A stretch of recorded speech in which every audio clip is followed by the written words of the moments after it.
March মাসের দ্বিতীয় সপ্তাহ আপনার কিন্তু অত্যন্ত শনির ঘরে আপনার মঙ্গল প্রবেশ করবে।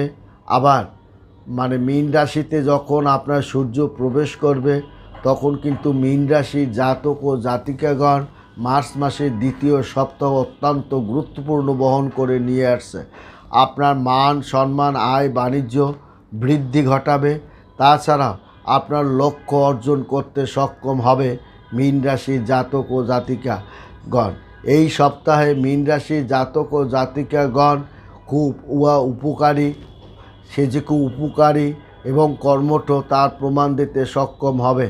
আপনি আপনার পরিবারের পূর্ণ সম্মান মর্যাদা আপনি পাবেন এবং ধরেও রাখতে পারবেন।